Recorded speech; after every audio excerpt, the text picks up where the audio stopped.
ধনের যদি সদ্ব্যবহার হয় তাহলে ঠিক এই ধনীটা জান্নাতে যাবে হিসাব দেওয়ার পরে, আর গরিব 40 বছর আগে যাবে।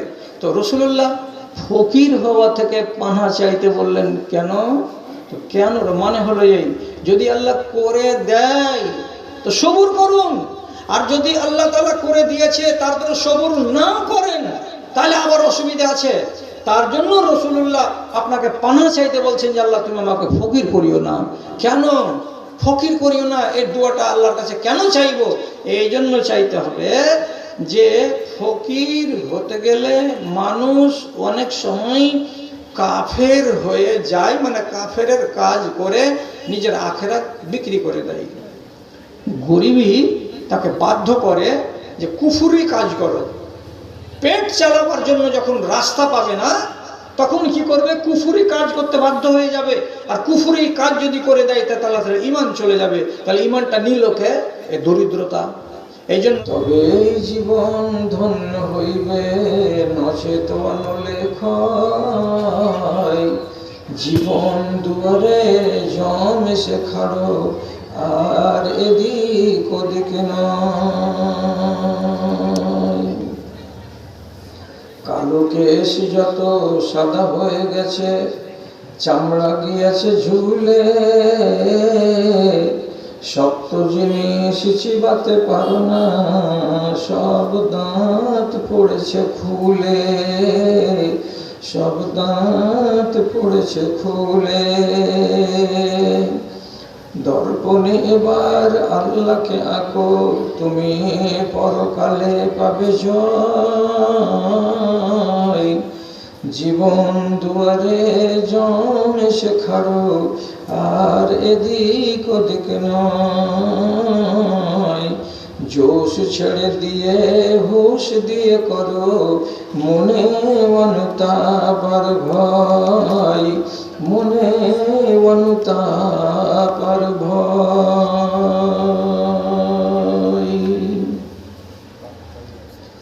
মাননীয় সভাপতি সাহেব, সমবেত এই গ্রামের এই মাথা ও মাথা থেকে দিনের দরদকে সাথে নিয়ে ও ইমানি জজবাকে বুকে নিয়ে উপস্থিত বিভিন্ন শ্রেণীর ছোট বড়, ধনী গরিব, শিক্ষিত অশিক্ষিত আমার প্রাণের ভাই ও বন্ধুগণ, তথা আড়ালে স্ক্রিনের সামনে বসে থাকা অবলা সরলা স্নেহের মাতা ও ভগিনীগণ, রব্বুল আলামিনের শুকরগুজারি করছি এবং তার স্তুতিবাদ গাইছি যে আল্লাহ তাআলা আমাকে আমার জীবনের শেষ প্রান্তে আপনাদের এই উত্তরপাড়ার জালসার হাজিরি দিতে দিয়ে এইটুকু আমাকে কৃতজ্ঞ করলেন যে আমি 40-45 বছর ধরে এই ময়দানে আছি। আপনার এই গ্রামের মধ্যপাড়ায়, দক্ষিণ পাড়ায়, এদিকে সেদিকে সব জায়গায় গেছি, কিন্তু আপনার এই টোলাতে আমি কখনো আসিনি। ভালো হলো মরবার আগে এই গ্রামটাকেও হাজিরি খাতায় লিখে নেওয়ার একটা সুযোগ হলো। এই জন্য আমি আল্লাহ রব্বুল আলামিনের শুকরগুজারি করছি।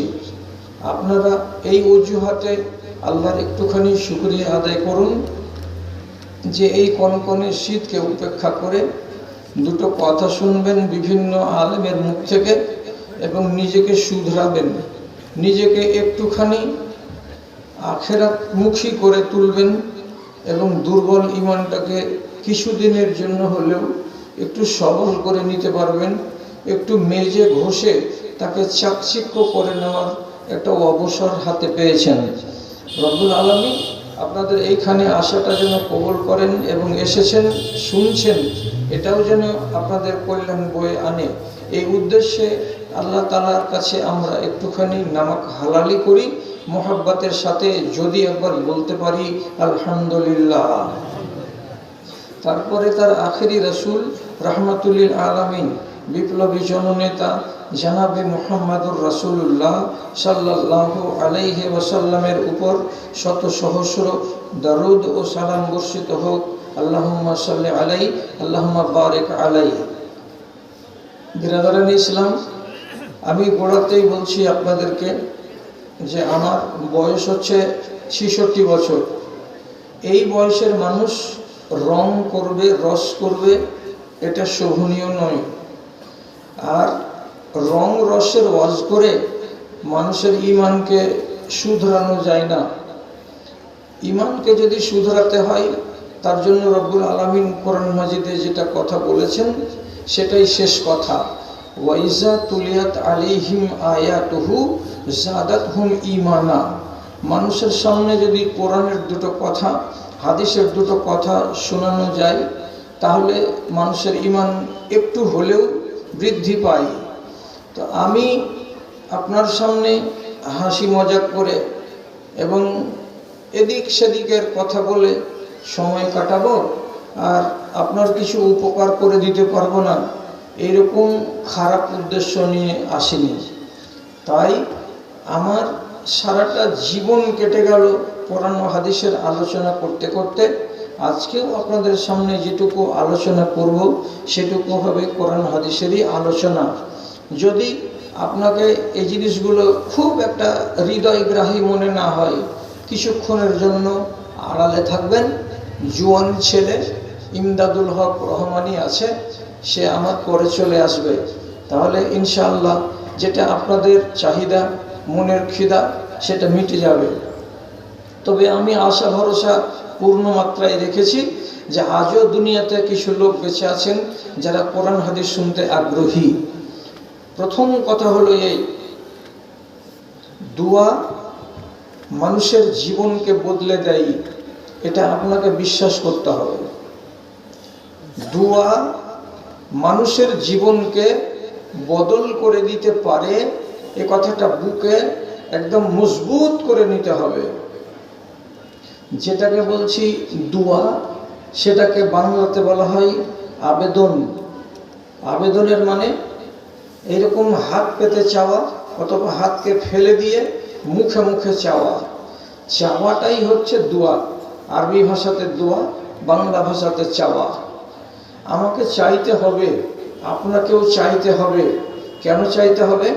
রব্বুল আলামিন স্পষ্ট করে কোরআন মাজিদে বলেছেন, আনতুমুল ফুকারাউ ইলাল্লাহি ওয়াল্লাহু হুয়াল গানিউল হামিদ। পৃথিবীতে যত মানুষ,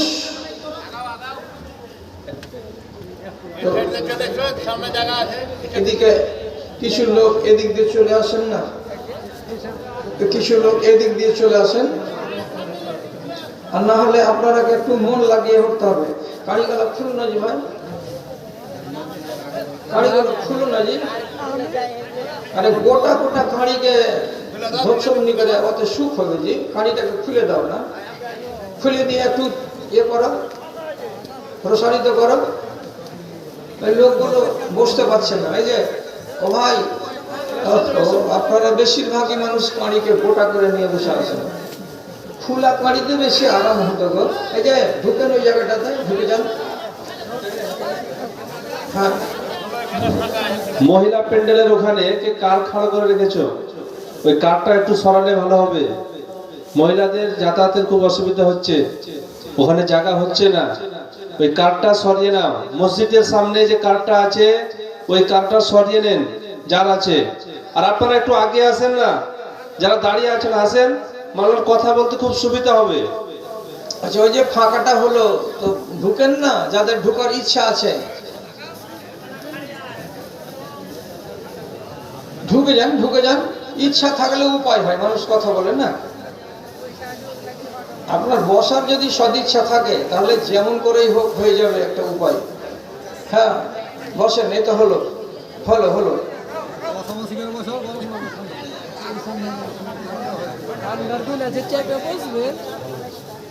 বলবো কারে, শুনবে কে রে, আসে কাহার জিন্দা প্রাণ। দেহখানি মরে গেছে, খাড়ো আছে দুটো কান। দেহ তো শেষ, কান পড়ার জিনিস নয় যে পড়ে, কান খাড়ো তো খাড়োই আছে। কাকে বলবো, কাকে বুঝাবো, আর কেমন করে বুঝাবো?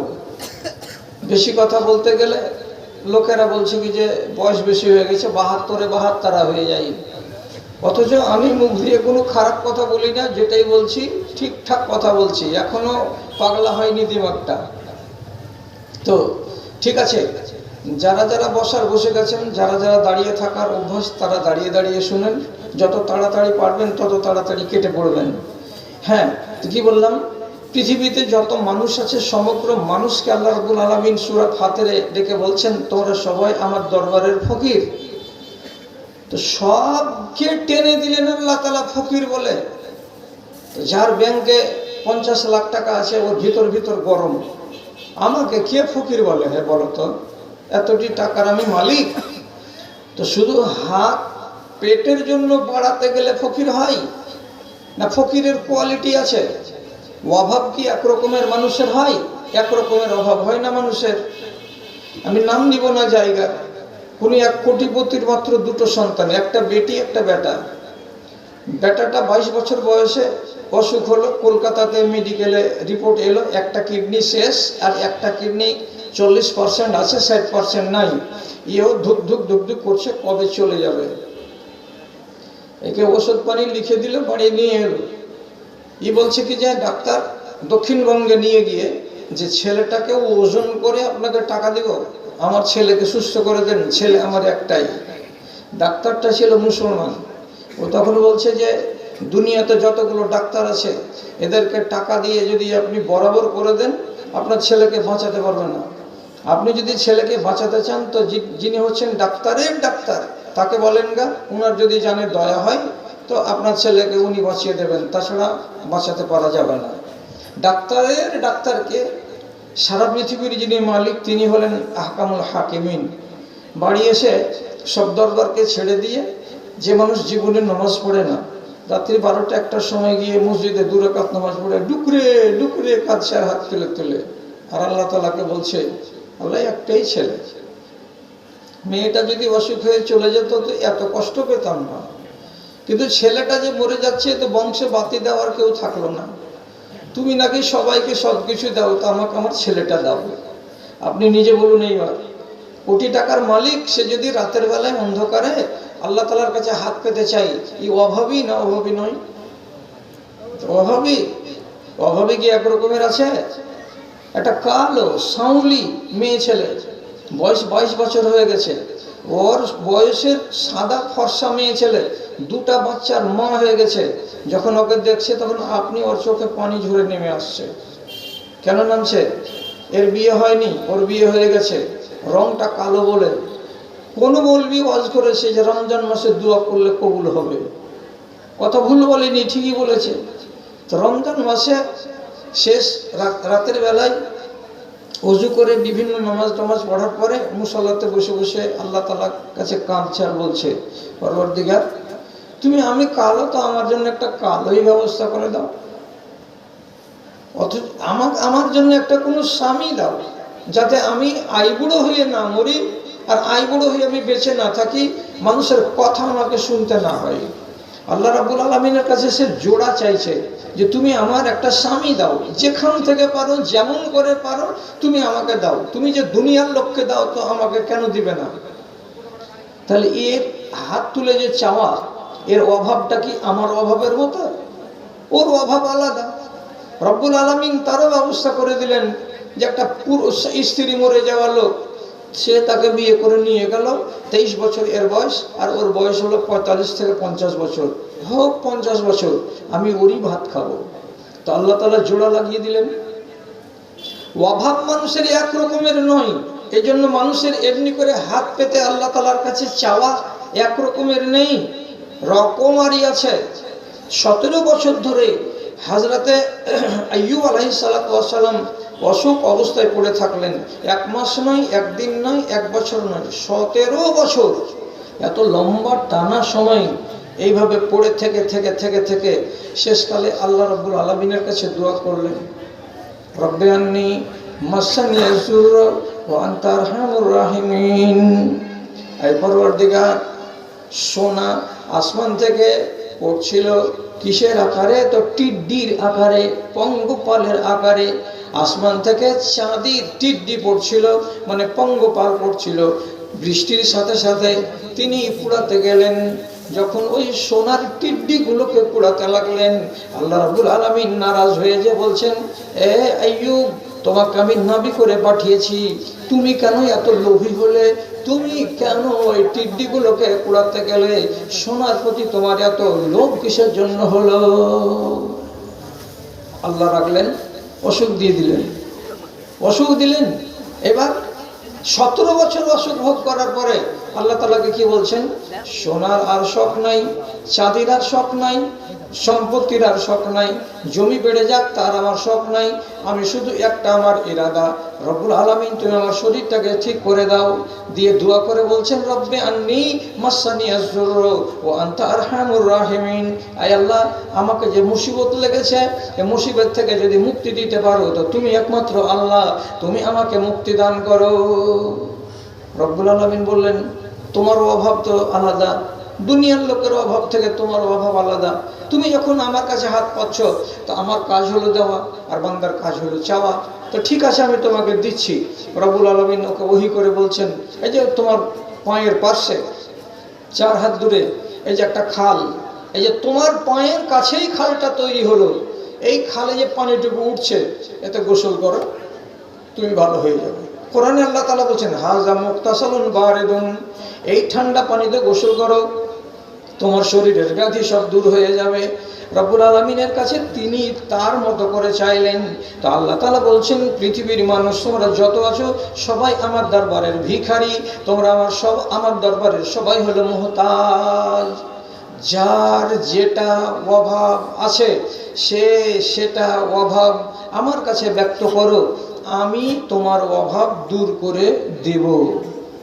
দূর করে দেব বলে দোয়া করবেন, কবুল হবে। তো তার আগে শুধু দুখানা কথাকে মগজে মজবুত করেন, তারপরে আমার কথার উপরে আমল করতে যাবেন। কি? আল্লাহ তাআলা সূরা বাকারার ভেতরে বলছেন, উজিবু দাওয়াতাদ দাঈ ইযা দাআনি। কোন একটা মানুষ নিজের অভাবকে মিটাবার জন্য আল্লাহ রাব্বুল আলামিনের কাছে যদি হাত পেতে চাই, তাহলে চাওয়ার আগে তার ভেতরে 2টা শর্ত অনিবার্যই থাকতে হবে, তাহলে সে পাবে। আর শর্ত 2টো যদি না থাকে তাহলে সে পাবে না। কি কি 2টো শর্ত? ফালিয়াস্তাজিবু লি, আমার ডাকে সাড়া দাও। হলো একটা কথা, আমার ডাকে সাড়া দাও।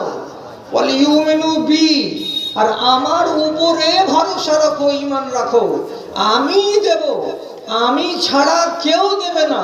এটা অকাট্য করো নিজের দিলের ভিতরে, যে আমি তোমার উপরে বিশ্বাস রাখি, আল্লাহ এক, আর আমি তোমার ডাকে সাড়া দিই।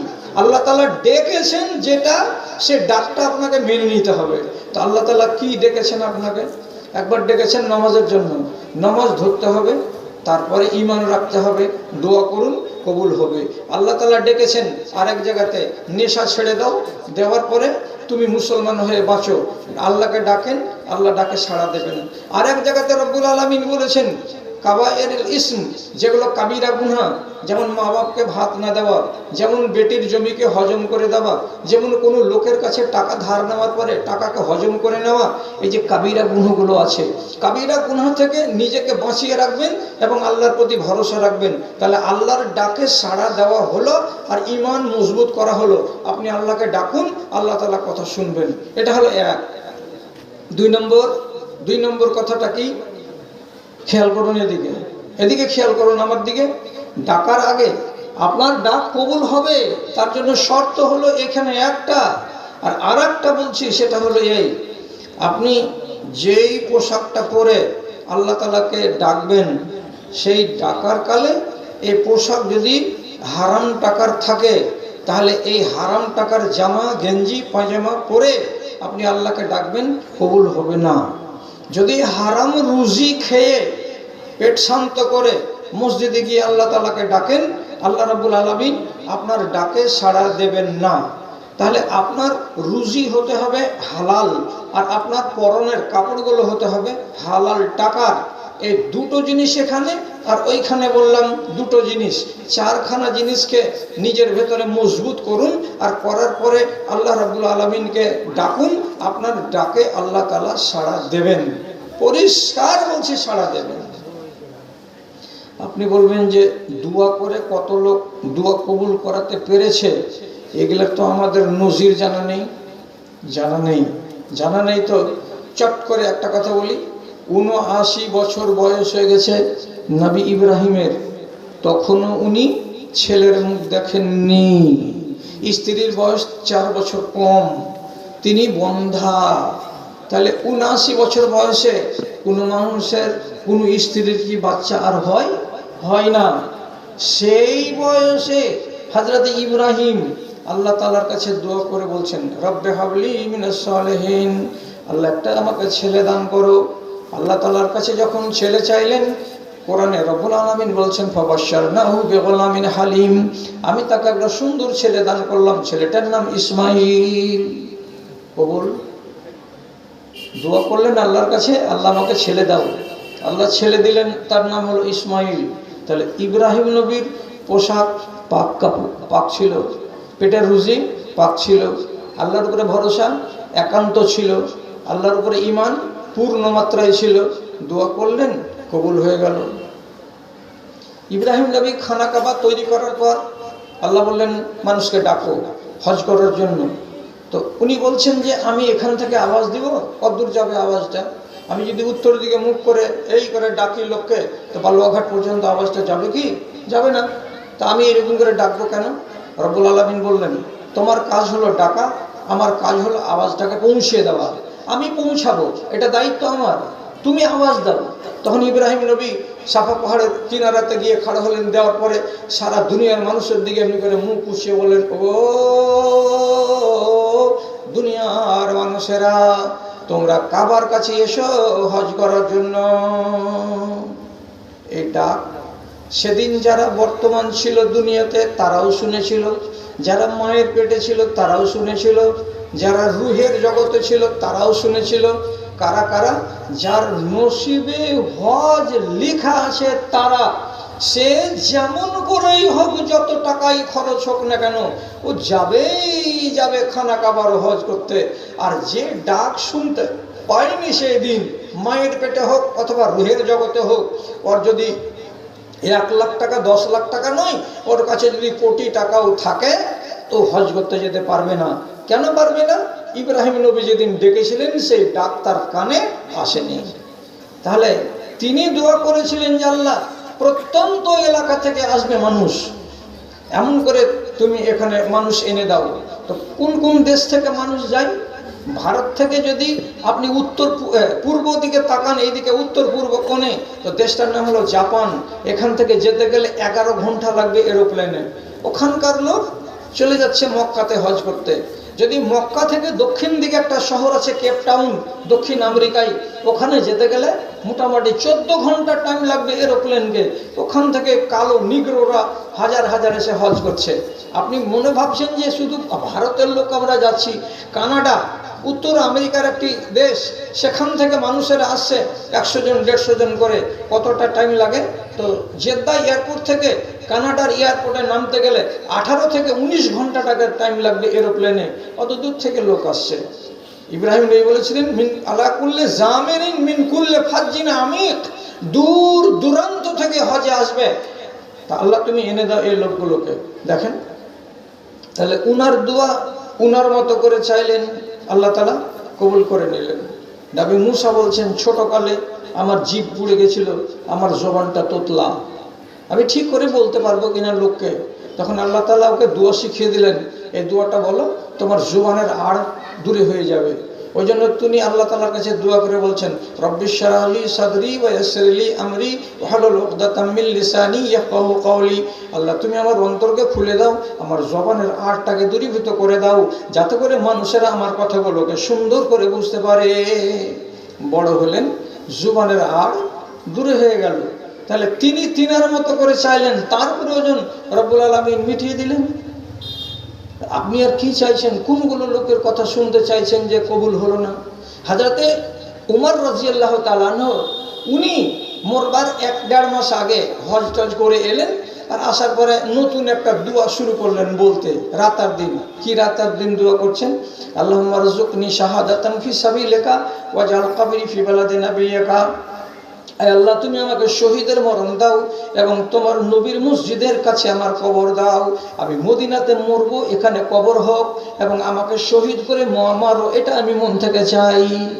আল্লাহ রাব্বুল আলামিন বলছেন, না বেটি বলছেন হাফসা, আব্বা মরবা তো বিদেশে যুদ্ধ করতে গিয়ে, তাহলে শহীদ হবা। আর বিদেশে যদি মরো তো তোমার মরা লাশকে 8 দিন কে বহে নিয়ে এসে তোমাকে মদিনাতে দাফন করবে? মরবা আবার কবর নিবা মদিনাতে, আর মরবা আবার শহীদ হয়ে, তো এটা কেমন কথা? এটা পরস্পর বিরোধী কথা হলো না? হযরত তোমার বেটিকে বলেছিলেন, বেটি রে, তোর কাজ হলো চাওয়া আর আল্লাহর কাজ হলো দেওয়া। আমি চাইছি আমার মতো করে, আল্লাহ রাব্বুল আলামিন কেমন করে দিবেন না দিবেন সেটা তিনি জানেন। তো তিনি জানেন তো কথাটা ঠিক। 1 মাস 18 দিন পরে হযরত উমর ফজরের নামাজ পড়াচ্ছিলেন, একটা আবু লুলু বলে একটা ছেলে, ফিরোজ দাইলামি বলে একটা পারস্যের গোলাম 18 ইঞ্চি চাকু নিয়ে ফজরের টাইমে পিছন দিকে মুক্তাদির বেশে দাঁড়িয়েছিল। তিনি 1 রাকাত নামাজ পড়িয়েছেন, আর 1 রাকাতে কিরাত চলছে। পিছন দিক থেকে এসে এই কোখার কাছে জোর করে চাকুটাকে ভরে দিল, পাকস্থলী 4 আঙুল পর্যন্ত চিরে গেল, দানা পর্যন্ত যা খেয়েছিলেন সমস্ত বেরিয়ে গেল। তিনি নামাজ পড়াতে পারলেন না। তারপর 3টা দিন বাঁচলেন। 3 দিন বাঁচার পরে 3রা দিনের দিন মারা গেলেন, দুনিয়া ছেড়ে চলে গেলেন। কবর হলো কোথায়? রাসূল করিম সাল্লাল্লাহু আলাইহি সাল্লামের কবর যেখানে আছে, তো প্রথমে নবীজির কবর, তারপরে একটু সরে গিয়ে আবু বকর সিদ্দিকের কবর, তারপরে আরেকটা কবরের জায়গা ছিল মা আয়েশা নিজের জন্য রেখেছিলেন, ওটা উনি দান করে দিলেন যে আমার স্বামীর পার্শ্বে আমার স্বামীর ছায়া সঙ্গী আবু বকর উনি চলে গেছেন, এবং আমার স্বামীর ছায়া সঙ্গী হযরত উমর মারা গেছেন, উনারই অধিকার বেশি, উনাকে ওইখানে দাফন করে দাও। হযরত উমরকে রাসূলুল্লাহর পায়ের দিক করে পিছন দিকে তাকে দাফন করা হলো। আম্মা আয়েশার কামরাতে 3টা কবর, রাসূলুল্লাহর কবর, আবু বকর সিদ্দিকের কবর এবং হযরত উমর ফারুকের কবর। তাহলে আপনি নিজে বলুন, হযরত উমর দোয়া করেছিলেন কি বলে? আল্লাহ আমাকে শাহাদাতের মরণ দাও আর মদিনাতে আমার কবর দাও। কবুল হয়ে গেল? কবুল তো হয়ে গেল। আবু আইয়ুব আনসারী রাদিয়াল্লাহু তাআলা আনহু, উনি রাসূলুল্লাহর প্রথম হলেন মেজবান। মদিনাতে যখন রাসূলুল্লাহ এলেন, প্রথম ভাত খেয়েছিলেন কার বাড়িতে? তো আবু আইয়ুব আনসারীর বাড়িতে। বড্ড ফজিলতের লোক এটা, কিন্তু সেই লোক, সেই এত গুরুত্বপূর্ণ সাহাবী, মরবার আগে আল্লাহ তাআলার কাছে দোয়া করে বলছেন, পরওয়ারদিগার, আমার মরার সময় আমার গায়ে যেন কোনো কাফেরের হাত না লাগে। কথা বুঝেন? আমার মরার সময়ে আমার গায়ে যেন কোনো কাফেরের হাত না লাগে, এবং আমার কবরটা যেন মুসলমানদের মাটিতে হয়, কোনো কাফেরের দেশে কাফেরের মাটিতে যেন আমার কবর না হয়। দেখছেন দোয়া? এক একজন ভিখারি এক এক রকমের কথা আল্লাহ তাআলার কাছে আরজি জানাচ্ছেন। উনি বের হলেন যুদ্ধে, মুয়াবিয়া রাদিয়াল্লাহু তাআলা হলেন সেনাপতি, হাজার হাজার মিলিটারির সাথে বেরিয়ে চলে যাচ্ছেন যুদ্ধের ময়দান। যাবে কোথায়? তো মদিনা থেকে পায়ে হেঁটে যদি যাওয়া যায় তো 22 থেকে 24 দিন টাইম লাগবে, এত দূর কনস্টান্টিনোপলের এলাকায়। তিনি রাস্তাতে অসুখ হয়ে গেলেন, উট ধীরে ধীরে চলছে, কাফেলা আগে চলে গেছে, তবুও তিনি যাচ্ছেন। একদিন মাগরিব ঢিলা হওয়ার এশারের কাছাকাছি টাইমে উনি উটের পিঠে বসেছিলেন, মরণ হয়ে গেল। যেখানে মরছেন সে জায়গাটা হচ্ছে কাফিরদের এলাকা, কিন্তু রব্বুল আলামিন তার উটটাকে এমনভাবে ইলহাম করে দিয়ে চালাচ্ছেন, উট বুঝতেই পারে না যে আমার মালিক আমার পিঠের উপরে জিন্দা আছে না মরে গেছে। মরা মানুষকে নিয়ে উট চলেই যাচ্ছে, চলেই যাচ্ছে, চলেই যাচ্ছে। ফজরের টাইমে এমন এক জায়গা দিয়ে যাচ্ছে এই উটটা, যে গ্রামটা হলো মুসলমানের গ্রাম। আজান ভাসল হাইয়া আলাল ফালাহ। লোকেরা উটের লোকটাকে বলছে, ভাই নেমে যাও, মুসলমান যদি হও তো নামাজ পড়ে নাও, আজান হয়ে গেছে। তো আজান হয়ে গেছে বলে যখন ডেকেছে তো উটের আরোহী সাড়া দেয় না। যখন সাড়া দেয় না, হাত ধরে এমনি করে ঝুঁকিয়ে বলছে, ও ভাই নেমে যাও না, ফজরের নামাজটা পড়ো। সাড়া দিল না। তখন এরা ভালো করে আলো জ্বালিয়ে দেখলো তো উটের আরোহী জীবিত নেই, মারা গেছে। ওকে ওইখান থেকে নামালো, তাকে গোসল দেওয়ালো, তাকে কাফন পরালো, তার কবর সেইখানেই বানালো। তাহলে উনি রাতের বেলা যদি ওনার উটটা এশার টাইমে বা রাত 10টার টাইমে যদি বসে যেত কোনো এক জায়গায়, তাহলে জানতে পারতো কারা? কাফেরেরা। আর কাফেরেরাই তার শরীরটাকে ধরে নামাতো, তো তাহলে তার দোয়াটা মঞ্জুর হতো না। এই জন্য রব্বুল আলামিন উটকে চালিয়ে নিলেন রাতের বেলায়, ফজরের টাইমে মুসলমানদের এলাকাতে সবাই জানতে পারলো।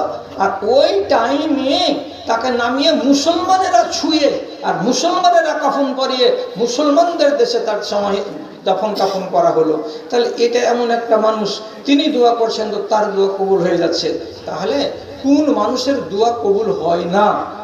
যদি চারখানা জিনিসকে শক্ত করে নিয়ে লোকটা দোয়া করে, ইনশাআল্লাহ তার আরজি আল্লাহ রাব্বুল আলামিন কবুল করবেন। এবার আপনি বলুন, আপনার কি অভাব আছে? যদি আপনি বলেন যে আমার গুনাহ খাতা মাপ চাই, গুনাহ বড় বড় আছে। যদি কেউ বলে যে আমার গুনাহ ছোট আছে, ছোট গুনাহ মাপ চাওয়ার একটা আলাদা নিয়ম, আর বড় গুনাহকে মাপ চাওয়ার আলাদা নিয়ম। কি খেয়াল করুন কথার দিকে, কথাগুলো এচপ্যাচ করে এলোমেলো করে দিয়েন না, আর হাত ছাড়া করিয়েন না, কথাকে হেফাজত করুন। আপনি এখান থেকে বেরিয়েছেন, জমি দেখতে বেরিয়েছিলেন, রাস্তাতে আপনার জমির কাছে গিয়ে দেখলেন কারো গরুতে বা ছাগলে হোক আপনার ফসল খেয়ে নিয়েছে, আপনি নিজেকে সামলাতে পারলেন না, কুবাক্য বলে আপনি গালি দিয়ে দিলেন, আপনার গুনাহ হয়ে গেল। খারাপ কথা বলে গাল দিলেন তো আপনার গুনাহ হয়ে গেল।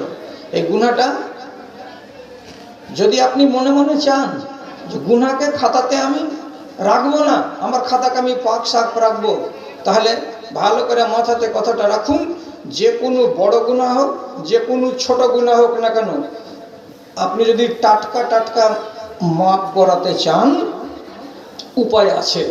কেমন উপায়? হাদিসে লেখা আছে, আল্লাহ রাব্বুল আলামিনের নবী বলছেন, ইন্না সাহিবা শিমালে লা ইয়ারফাউল কালামা সিত্তা সাআতিন আনিল আব্দুল মুসিই। একটা গুনাহগার মানুষ যখন গুনাহ করে দেয়, পাপ করে দেয়, তো সেই পাপটাকে কে লিখবে? তো বাম দিকে যেটা ফারিস্তা আছে সে ফারিস্তাটা লিখবে, ডান দিকে যেটা ফারিস্তা আছে সে ফারিস্তাটা আপনার নেকি লিখবে।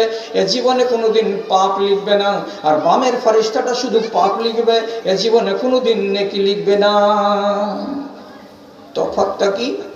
ভালো কাজ যেমনি করবেন 1 সেকেন্ড দেরি হবে না, ডান ফারিস্তার সাথে সাথে লিখে নিবে। বাম ফারিস্তা যে পাপ লিখবে এর পাওয়ারটা হলো সীমিত। আপনি যদি একটা মন্দ কাজ করে নেন তো রব্বুল আলামিনের নবী বলছেন 6 ঘন্টা এই বাম দিকের ফারিস্তা ওই পাপটাকে খাতাতে তুলতে পাবে না।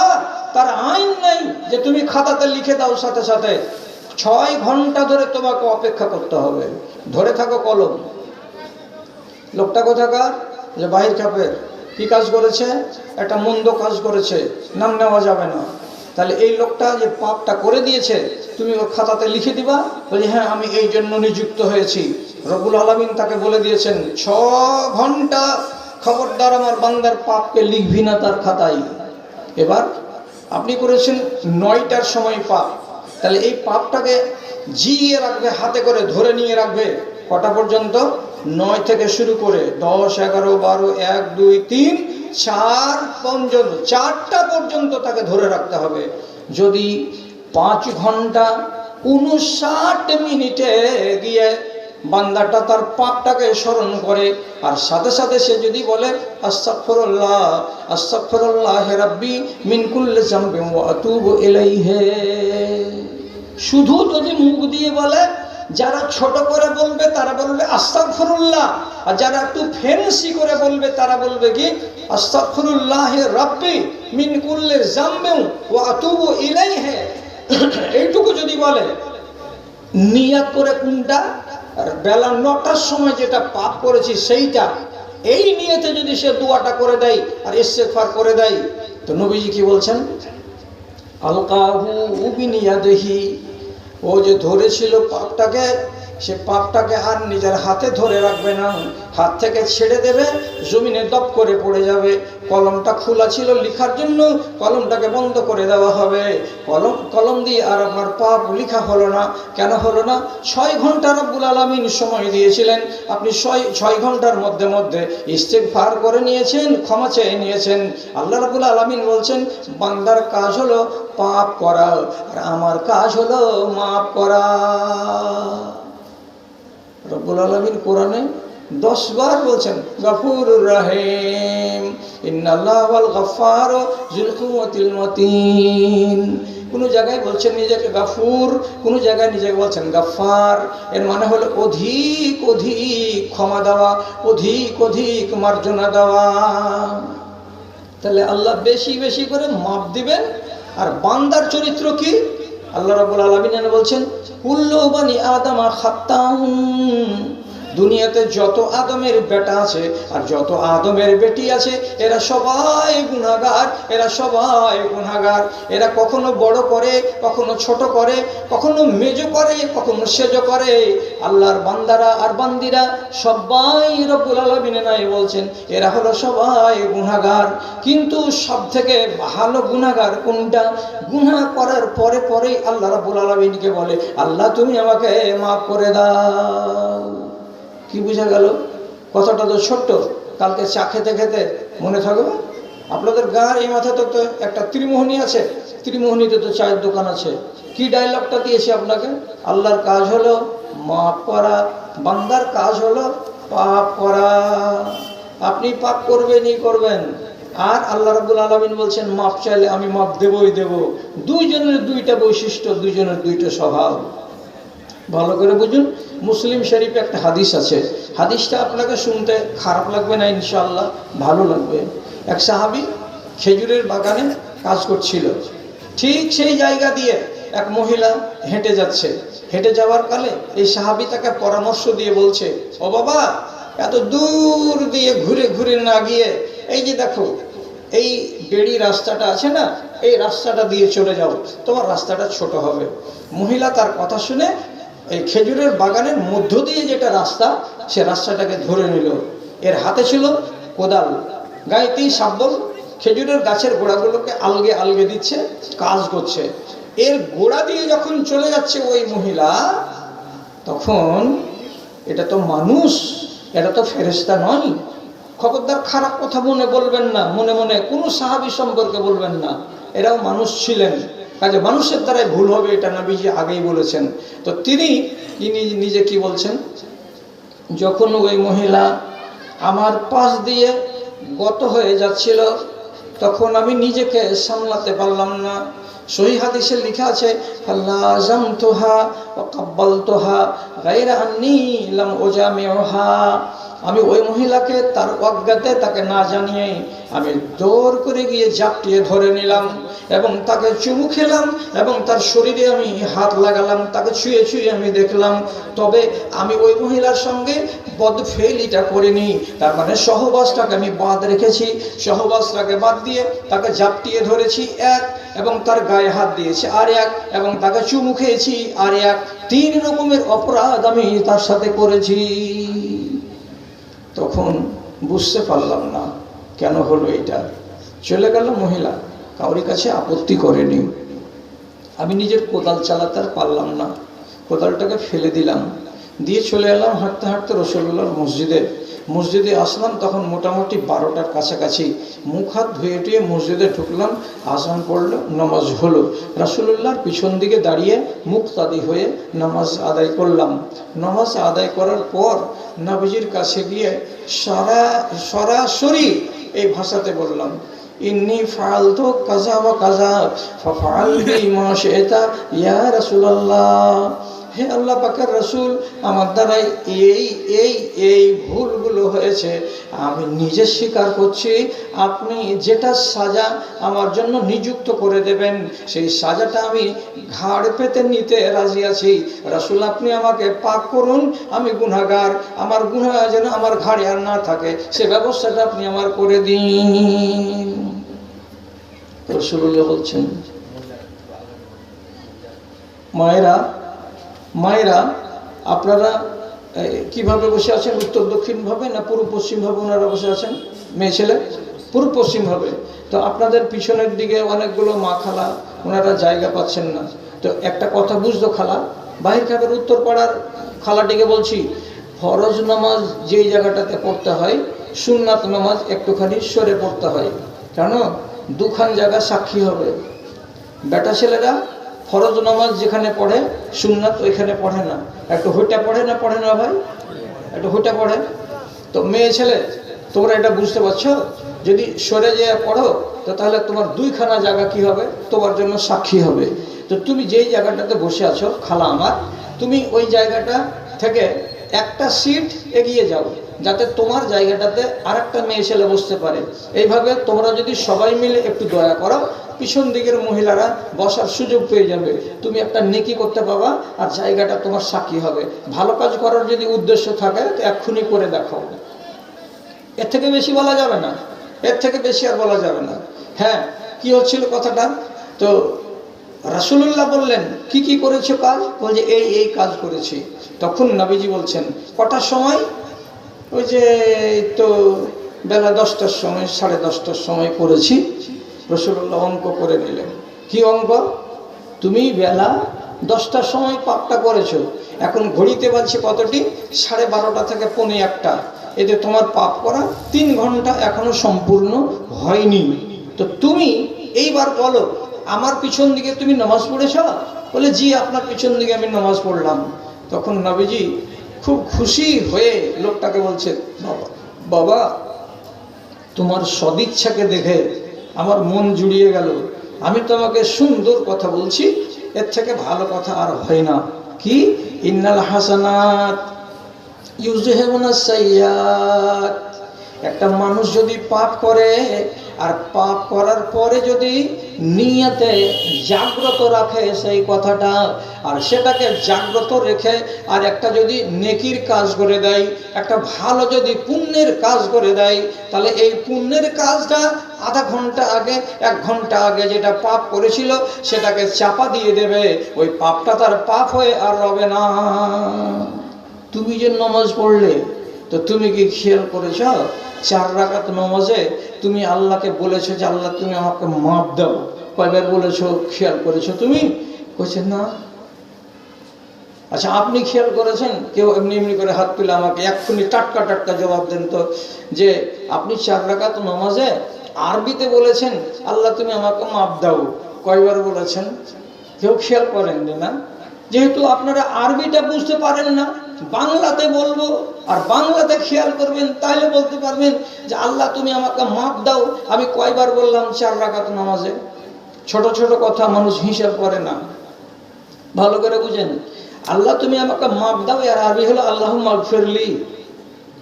কি বললাম? আল্লাহুম্মা মাগফিরলি, আল্লাহ তুমি আমাকে মাপ দাও।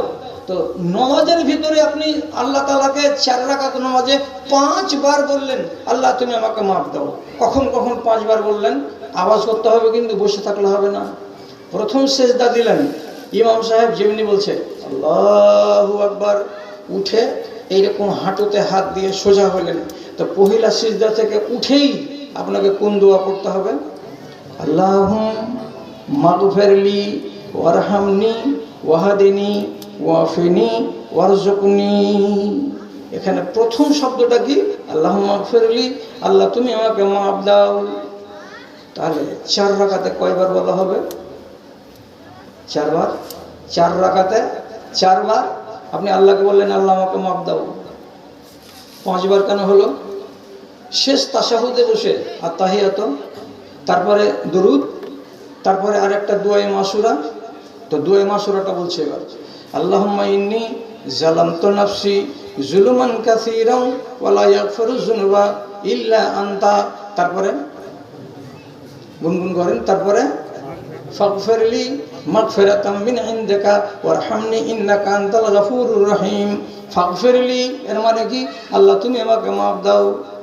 তাহলে বান্দা যদি আল্লাহ রাব্বুল আলামিনের কাছে নামাজে দাঁড়িয়ে 5 বার বলে আল্লাহ তুমি আমাকে মাফ দাও, আল্লাহ তুমি আমাকে মাফ দাও, রব্বে কারীম বলছেন তোমার নাম কি?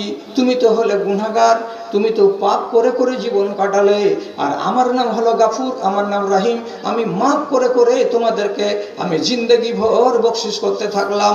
তুমি পাপ করে মাপ চাইছ, তুমি এটা তোমার কাজ করলে, আর আমি আমার খাতা থেকে তোমাকে রহম করে মাফ করে দেব, এটা আমার কাজ আমি করব। যাও, যেটা বাইরে পাপ করেছিলে সে পাপটা তোমার মোচন করে দেওয়া হলো। যাও। রাসূল বলছেন একটা আজনবী মেয়েকে তুমি জাপটিয়ে ধরেছিলে? হ্যাঁ। তুমি তাকে চুমু খেয়েছিলে? হ্যাঁ। তুমি তার শরীরে হাত দিয়েছিলে? হ্যাঁ যাও, আল্লাহ রাব্বুল আলামিন তোমাকে ক্ষমা করে দিয়েছেন। বেচারি আশ্বস্ত হলো, তারপরে বাড়ি ফিরে আসছে।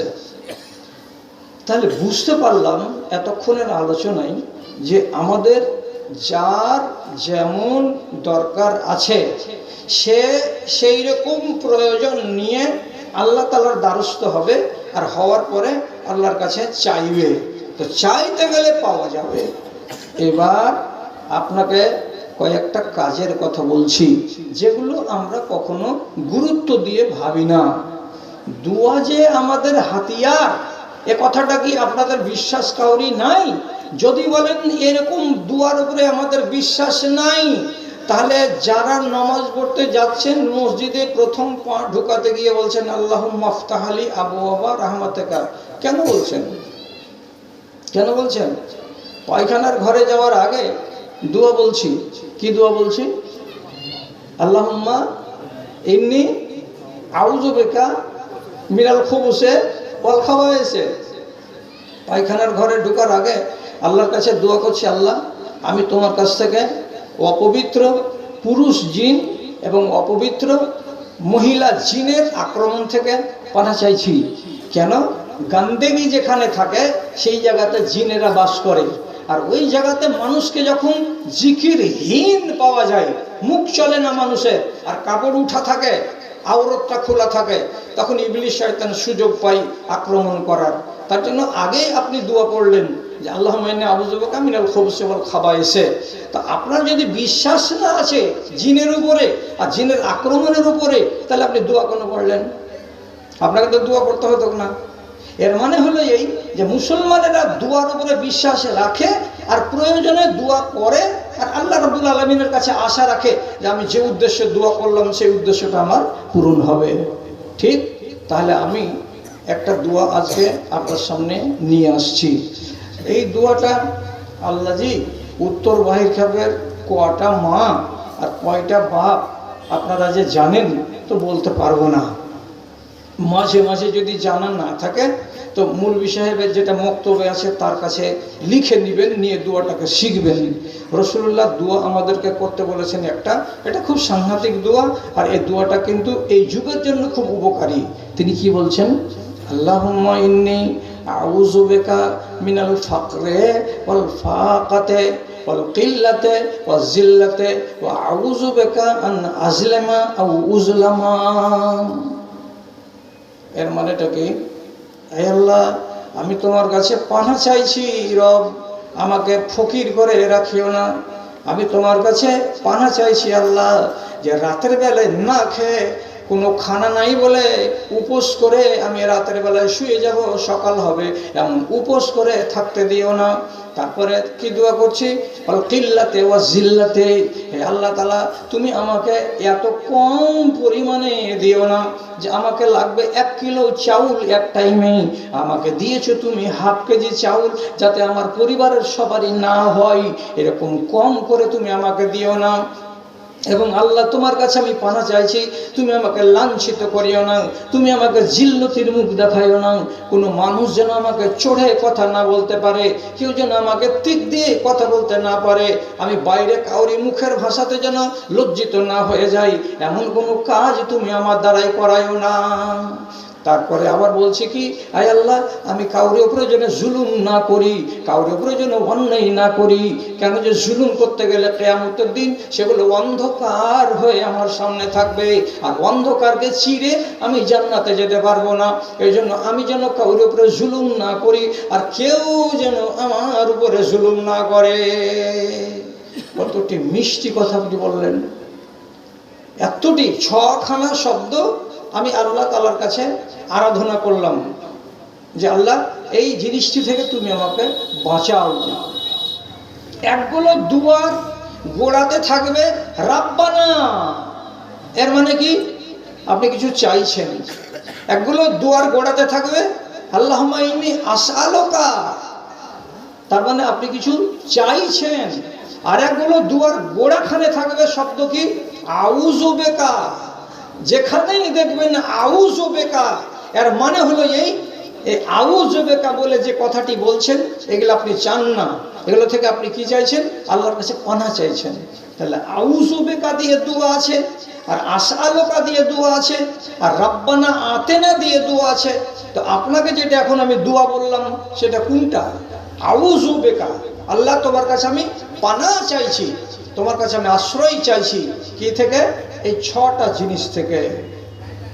এবার আপনি তো এটা শিখে নিলেন, আল্লাহ আমাকে ফকিরি থেকে, আল্লাহ তুমি আমাকে কম দেওয়া থেকে, আল্লাহ তুমি আমাকে লাঞ্ছনার হাত থেকে, ভৎসনার হাত থেকে, এগুলো থেকে তুমি আমাকে বাঁচাও।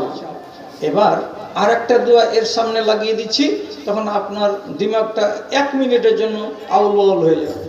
কি আউল বাউল হবে?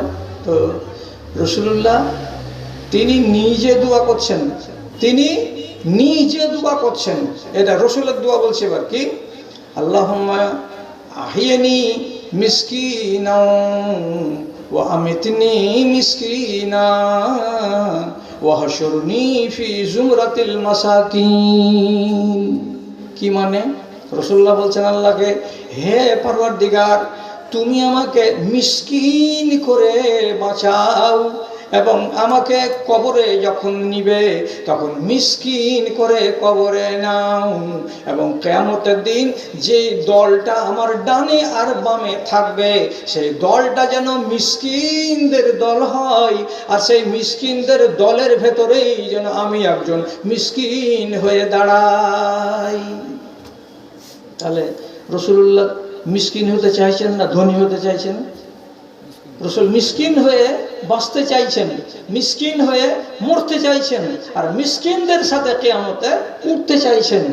তাহলে এখানে কেন পানাহ চাইলেন? আল্লাহ আমাকে ফকিরি দিও না, আল্লাহ তুমি আমাকে কম দিও না, এই দিও না, সেই দিও না, এটা কেন বললেন?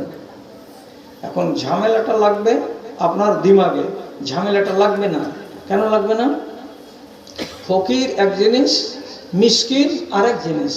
ফকির কাকে বলে? যার বাড়িতে মেরে কেটে একদিনের এক সাঁঝের খানা আছে। মিসকিন কাকে বলে? যার বাড়িতে একদিন নয়, কমসে কম 3 দিনের খাবার মজুদ আছে। তাহলে 3 দিনের খাবার যার বাড়িতে মজুদ আছে সে লোকটাকে বলা হবে মিসকিন, আর যার বাড়িতে মাত্র এক টাইমের এক সাঁঝের খাবার মজুদ আছে তাকে বলা হবে ফকির। তাহলে ফকিরি থেকে রাসূলুল্লাহ আমাকে, আপনাকে এবং নিজেও পানাহ চাইলেন, আর মিসকিন হওয়ার জন্য রাসূলুল্লাহ নিজে আল্লাহ তাআলার কাছে দোয়া করলেন। কেন? 3 দিনের যদি খানা আমার কাছে থাকে তাহলে পরে আমাকে আর এত বেশি লোভ করতে হবে না। আল্লাহ রাব্বুল আলামিন 4র্থ দিনের খানা কোথা থেকে ব্যবস্থা করে দেবেন তিনিই জানেন। তিনার নাম হলো রাজ্জাক। এবার আমি তার উপরে ভরসা করে বসে আছি। কেন বসে আছি? তার কথা শুনেছি, তার ডাকে সাড়া দিয়েছি, তার উপরে ঈমান এনে রেখেছি। আমার রুজি হলো হালাল, আমার জামা কাপড় হচ্ছে হালাল টাকা। তাহলে তিনি যদি আমাকে 3 দিনের খানা দিয়ে থাকেন, তো 4র্থ দিনের খানা কোনখান থেকে আসবে তিনি ভালো জানেন। হয় আমি কোনো কাজে চলে যাব, হয় আমি কোনো ব্যবসাতে গিয়ে 100 টাকা লাভ করে নিব, হয় আমি চলে যাচ্ছি রাস্তা দিয়ে, কোনো একটা মানুষ আমাকে ডাকবে, আর ডাকার পরে বলবে, ও সলিমুদ্দিন ভাই শোনো শোনো শোনো, আমাকে ডাকলো, আর ডেকে আমার হাতটাকে চেপে ধরে আমার মুঠের ভেতরে কিছু একটা এমনি করে দিয়ে আমাকে চেপে দিল, দিয়ে ও নিজে চলে গেল। তাহলে আমি একটা মিসকিন মানুষ ছিলাম, একটা সচ্ছল মানুষ, আমার হাতে একটা টাকা ধরিয়ে দিল, দিয়ে চলে গেল।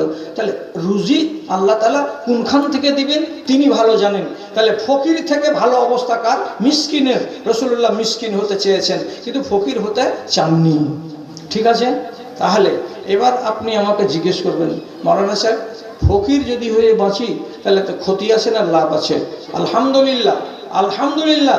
উত্তর বাহির খাপের লোক কথাটিকে হেফাজত করুন। একটা মানুষ যদি ধনী হয়ে মরে, আর একটা মানুষ যদি ঈমানের সাথে জিন্দেগি কাটিয়ে ফকির হয়ে মরে, তাহলে যেই লোকটা ঈমানের সাথে জিন্দেগি কাটিয়ে ফকিরি হালাতে কবরে গেছে কিয়ামতের দিন সে জান্নাতি।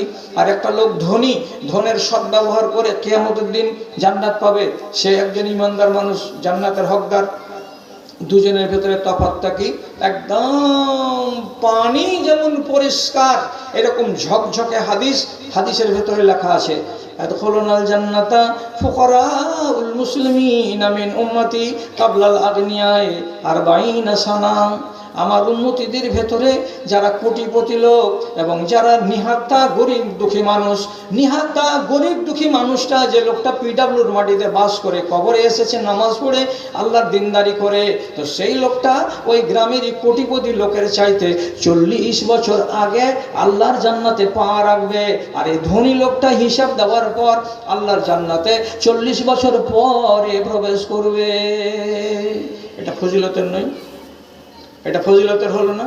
তো যদি একটা গরিব লোক 40 বছর আগে আল্লাহর জান্নাতে যায়, আরে সত্যি কথা বলছি, আপনার এই গ্রামেরই কোনো একটা কোটিপতি যখন জান্নাতে যাবে, তো যাওয়ার কালে দেখবে একটা বারান্দাতে বসে আছে ওর গ্রামেরই উত্তর মাথার পরিচিত লোক, ওকে দেখা মাত্র বলবে, ঝাঁটু চাষা তুমি এখানে? মানে তো ঝাঁটু চাষা চেয়ারে বসে যায়, মুচকে মুচকে হাঁড় বলবে, হ্যাঁ এখানেই। তুমি কবে এলে? কবে কি দিয়ে বুঝাবো? হয় বাজি 40 বছর হয়ে গেল জান্নাতে আসা, তুমি কখন এসছো? আমি তো এখন আসছি, জান্নাতে তখন আমি ঢুকিনি। এত দেরি কিসের লাগে হলো? উত্তর কি দিবে লোকটা? যে মাল মানে কি? ধন, টাকা আর পয়সা, এগুলোর কারণে দেরি হলো। রাসূলুল্লাহ নিজে বলছেন, আমার সাহাবী আব্দুর রহমান বিন আউফ, আমার সাহাবী আব্দুর রহমান বিন আউফ ইয়াদখুলুল জান্নাতা হাবওয়ান, তাকে জান্নাতে ঢুকতে হবে কেমন করে? তো নিতম্বের ভরে, নিজের পুঠার ভরে ছেঁচড়াতে তাকে জান্নাতে যেতে হবে। আব্দুর রহমান বিন আউফ শুনলেন, আর শোনার পরে ঝরঝর করে কাঁদতে লাগলেন আর বলছেন, আল্লাহ পাকের রাসূল, আমি জান্নাতে যাব, কিন্তু আমাকে আমার পুঠার ভরে কেন যেতে হবে? নবী করিম সাল্লাল্লাহু আলাইহি সাল্লাম বলছেন, মাল যত যার বেশি হবে হিসাব তার তত লম্বা হবে। তোমার মাল আছে অনেক বেশি, তোমার মালের হিসেব দিতে দিতে তোমার কাল ঘাম ছুটে যাবে, আর কাল ঘাম ছুটে যাওয়ার পর তুমি ওই বসে থাকা হালাতেই জান্নাতের দিকে যাবে। তোমাকে নিজের নিতম্বের ভরে ছাঁচড়াতে জান্নাতে যেতে হবে। মাল যার যত বেশি তার হিসেব তত লম্বা। গরিবের মালের হিসাব কি আছে? হিসাব দাও। যে পিডাব্লিউর মাটিতে থাকতাম, নিজের জমি জমা ছিল না, ছিল না, কি করে খাইতাম? জমশেদ হাজির বাড়ি খাটতাম, 1-1.5 মণ ধান পেতাম, ওইটি উৎসে বসে খেতাম। অভাব হলে কি করতাম? ধার খরচ করে কাটিয়ে দিতাম, আর কিছু নাই হিসাব, বুঝে না, যা হাট। তাহলে মাল কম হওয়াটা সৌভাগ্যের, আর মাল বেশি হওয়াটা একদিক দিয়ে সৌভাগ্যের, আর আর এক দিক দিয়ে হলো দুর্ভাগ্যের।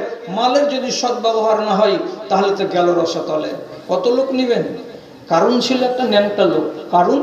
কারুন পৃথিবীর ইতিহাসে সবচাইতে ধনী মানুষ, এর নামটা কি? কারুন। মুসা নবীর খালাতো ভাই কারুন ন্যাংটা লোক ছিল। একটা লুঙ্গি ছাড়া 2টা লুঙ্গি ছিল না, একটা গামছা ছাড়া 2টা গামছা ছিল না। এত দুর্বল এবং এত সে গরিব মানুষ ছিল। আর বিবি ওকে বলছে, এই দুনিয়ার লোক মুসা নবীর কাছে গিয়ে দোয়া করিয়ে দিয়ে কি থেকে কি পেয়ে গেল, তুমি নিজের খালাতো ভাইয়ের কাছে গিয়ে একটু দোয়া করে নিতে পারো না? আত্মগৌরবে ছিল, হ্যাঁ মুসার কাছে যাবো দোয়া চাইতে, না যাবো না। তো স্ত্রীর চক্করে পড়ে গেল। তো নবী মুসা বললেন, আল্লাহ একে তুমি ধনমাল দাও। নবী মুসার দোয়া এমন হয়ে লাগলো, তফসিরে লেখা আছে কি, উটের বাচ্চা একটা হয়, কিন্তু ওর উটের বাচ্চা 2টা করে হয়। গায়ের বাচ্চা 1টা করে হয়, আর গায়ের বাচ্চা 2টা করে হয়। আচ্ছা, একটা গায়ে 2 বছর না হতে গেলে গাভীন হয় না, অথচ এই কারণের প্রত্যেকটা গায়ে 6 মাস যেমনি হচ্ছে বেটি বাছুর, ফেরু গাভীন।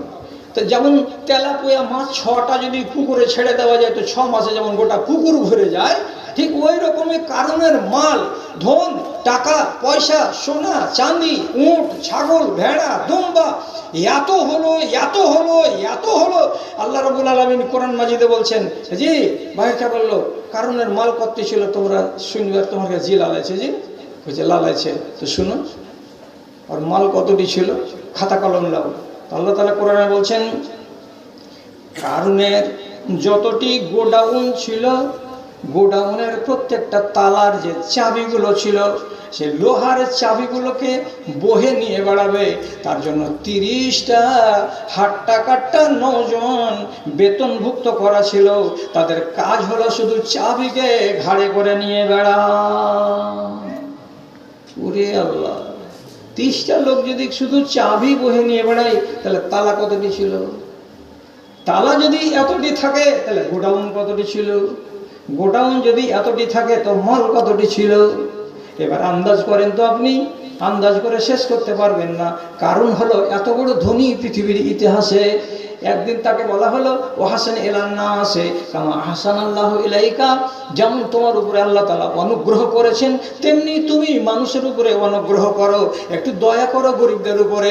তখন এই কারণ জোর করে বলেছিল, কারণ বাবার দোয়াতে, কাউরি বাবার দয়াতে আমি বড় লোক হইনি, আমি আমার এলেমের দ্বারাই বড় লোক হয়েছি। কাজে ধনের মায়া আমার আছে, তোমাদের আর কি আছে? আমি গরিব বুঝি না, আমি দুঃখী বুঝি না, আমি অভাবী বুঝি না। কোনো একটা বান্দার নামে আমার একটা উট আমি দিতে পারবো না, একটা ছাগল দিতে পারবো না, একটা ভেড়া পর্যন্ত আমি দিতে পারবো না। কোটি কোটি কোটি কোটি ভেড়া, উট, ছাগল কিচ্ছু দিতে পারবো না, একটাও দিতে পারবো না। যখন দেখা গেল যে ধনের ধন সে নিজের সদ্ব্যবহার করতে জানলো না, বরং নবী মূসাকে পাল্টা চড়ানি দেওয়ার জন্য ও করলো কি, একদিন 100 জন মিলিটারিকে সুন্দর কাপড় এক রঙের সাজিয়ে, আর 100টা ঘোড়ার মুখে সোনার লাগাম লাগিয়ে, 100টা ঘোড়ার পায়ে সোনার লাল ঠুকে দিয়ে সবটি মানুষের সাথে আগে আগে বের হলো, টাক টাক টাক টাক টাক টাক টাক টাক করে চলে যাচ্ছে। আর বলছে, হ্যাঁ মুসা নবী, দেখ হিসাব কিতাবটা বুঝ, কোন জায়গাতে এসে পৌঁছেছি আজকে, কত টাকার মালিক, কত ধনের মালিক, আর আমার পিছন দিকে লোকগুলো কেমন চলছে, দেখ টাক টাক টাক টাক টাক টাক চলে যাচ্ছে। আল্লাহ রাব্বুল আলামিন আসমান থেকে বললেন, জমিন বুকটা চিরে দে। এর মতো দাজ্জালকে, যাকে আমি এত কোটি কোটি কোটি কোটি মাল দিলাম, যে মালের সদ্ব্যবহার জানলো না, একটা গরিবের নামে তার দয়া হলো না, এমন নরাধমকে বাইরে রাখা যাবে না। পেটটাকে চিরে দাও, বুকটাকে ফাঁক করে দাও, নালায়েকে তুমি তোমার নিজের পেটের ভেতরে ভরে নাও। যেমনি রব্বুল আলামিন হুকুম করলেন, জমি ফেটে গেল, ভিতরে ঢুকে গেল। কারণ একদিনে 4 হাত মাটির তলায় চলে গেল, এমন কথাটা নয়। হাদিসে লেখা আছে, ইন্নাহু ইউজালজিলু ফি বাতনিল আরজি ইলা ইয়াউমিল কিয়ামা। কিয়ামত যতদিন না হবে ততদিন পর্যন্ত কারণ মাটির তলাতে ঢুকতেই থাকবে, ঢুকতেই থাকবে, ঢুকতেই থাকবে। যেদিন কিয়ামত কাছে আসবে, সেদিন কারণ জমি ফুঁড়ে তার পা বেরোবে। ধনের অসৎ ব্যবহার হলো, আল্লাহ তাআলা গায়রত করে দিলেন। ধনের যদি সদ্ব্যবহার হয়, তাহলে ঠিক এই ধনীটা জান্নাতে যাবে হিসাব দেওয়ার পরে, আর গরিব 40 বছর আগে যাবে। তো রাসূলুল্লাহ ফকির হওয়া থেকে পানা চাইতে বললেন কেন? তো কেন মানে হলো এই, যদি আল্লাহ করে দেয় তো সবুর করুন, আর যদি আল্লাহ তাআলা করে দিয়েছে তারপরে সবুর না করেন, তাহলে আবার অসুবিধা আছে। তার জন্য রাসূলুল্লাহ আপনাকে পানা চাইতে বলছেন যে আল্লাহ তুমি আমাকে ফকির করিও না। কেন ফকির করিও না? এর দোয়াটা আল্লাহর কাছে কেন চাইবো? এই জন্য চাইতে হবে যে ফকির হতে গেলে মানুষ অনেক সময় কাফের হয়ে যায়, মানে কাফেরের কাজ করে নিজের আখেরাত বিক্রি করে দেয়। গরিবই তাকে বাধ্য করে যে কুফুরি কাজ করো। পেট চালাবার জন্য যখন রাস্তা পাবে না, তখন কি করবে? কুফুরি কাজ করতে বাধ্য হয়ে যাবে। আর কুফুরি কাজ যদি করে দেয়, তাহলে ঈমান চলে যাবে। তাহলে ঈমানটা নিলকে দরিদ্রতা। এই জন্য রাসূল বলছেন, দারিদ্র হওয়া থেকে তুমি আল্লাহর কাছে পানা চাও। এমন দরিদ্র হইও না যে দরিদ্রের কারণে তোমার ঈমান নষ্ট হয়ে যাবে, এই কাজটা তুমি করতে যেও না। আচ্ছা, ঠিকই ঠিকই কি ঈমান চলে যায়? হ্যাঁ, উদাহরণ আপনাকে দিব, উদাহরণটা বুঝুন। তাড়াহুড়া করিয়েন না, পালাপালি করিয়েন না। আমি আগেই বলেছি যে আমাদের হাতে একটা নওজোয়ান বক্তা আছে, যেটা সবারই কাছে প্রিয় মানুষ এখনকার মতো। তো আমি কি এমন রাত করেছি? খুব একটা বেশি রাত হয়নি, অল্প কিছু রাত, অল্প কিছু সময় আপনাদের কাটালাম। বলছি কি কথাটা, মানুষ পেটের জ্বালাতে কি করে? কাফেরি কাজ করে দেয়। তো দেখুন উদাহরণ, আমার দিকে তাকান। বনী ইসরায়েলদের 3 জন লোক বিশেষ উদ্দেশ্য নিয়ে বাড়ি থেকে বেরিয়েছিল। খানিকটা দূর চলার পরে ঝড় তুফান এলো। তখন এরা 3 জন বলল, চলো এই বৃষ্টি থেকে বাঁচতে হলে পাহাড়ের খালে গুহায় আমরা ঢুকে যাব, বৃষ্টি বন্ধ হয়ে যাবে, তারপর এখান থেকে বেরিয়ে আমরা আমাদের গন্তব্যের পানে চলে যাব। এরা আশ্রয় নিল পাহাড়ের গুহায়। আল্লাহ, অতিবৃষ্টির কারণে পাহাড়ের উপরে ধস নামলো, আর এই বিশাল বড় পাথর 30 কুইন্টাল 40 কুইন্টাল ওজনের একটাই মাত্র বোল্ডার গড়তে গড়তে গড়তে গড়তে এসে এদের গুহার মুখখানাতে গিয়ে ধপ করে এসে লেগে গেল। গেট বন্ধ, কেবল চারিদিক দিকে একটু করে আলো পাওয়া যাচ্ছে যে এটা দুনিয়া, এদের বাহির, ভিতর দিক সব বন্ধ। এরা 3 জন মিলে বলছে, বৃষ্টি থামলো, বুঝি আলাউদ্দিন লে তুও ধর, আমিও ধরছি, আর জমশেদও ধরবে, 3 জনে মিলে একসাথে দিব ধাক্কা দিয়ে পাথরটাকে দূরে সরিয়ে দিয়ে বাইরে যাব। এটা 3 জন মিলে হই করে দিল ধাক্কা, কিন্তু চেরানাও সরলো না পাথর। এরা দেখলো যে ব্যাপার খারাপ, আর কল্যাণ পাওয়া যাবে না। তখন 3 জন গুহার ভিতরে বসে বসে মিটিং করে বলছে, এখন একমাত্র আল্লাহ ভরসা, আল্লাহর উপরে ভরসা করে একটা কাজ যদি করো তো আল্লাহর জানে যদি দয়া হয় তাহলে নাজাত পাবো, নাহলে এখানে কবর। কি ভাই? বলছে, তুমি একটা কাজ বলো, এমন একটা কাজ যে কাজটা তুমি জীবনে করেছো একমাত্র আল্লাহকে রাজি করার উদ্দেশ্যে, এমন যদি বড় একটা নেকির কাজ তুমি দেখাতে পারো, আর এটাকে তুমি যদি ওসিলা বানাও আর বানিয়ে আল্লাহ তাআলার কাছে দোয়া করে বলো, পরওয়ারদিগার পাথরটাকে তুমি একটু সরিয়ে দাও, তাহলে আল্লাহ হতে পারে এটাকে সরিয়ে দেবে। একজন বলল একটা কথা, আমার মা বাপকে এই করেছিলাম সেই করেছিলাম, লম্বা কাহিনী, আমি অতটুকু নিব না, আমার যেটুকু উদ্দেশ্য সেটুকু আমি নিচ্ছি। তো যখন মা বাপের সেবা টেবা করে টোরে এই করলাম সেই করলাম বলার পরে বলছে, আল্লাহ এটা তোমাকে রাজি করার জন্য করেছিলাম, আল্লাহ তুমি দয়া করে পাথরটাকে সরিয়ে দাও। আল্লাহ তাআলা 6 আঙুল পাথরটাকে সরিয়ে দিলেন, খুশি হয়ে গেল। এই যে দুনিয়া দেখা যাচ্ছে যে এই তুমি তুমি তুমি এই জমশেদ ভাই তুমি একটা কহ, তুমি একটা কহ, তোমারটা যদি আল্লাহ তাআলাকে কবুল হয়।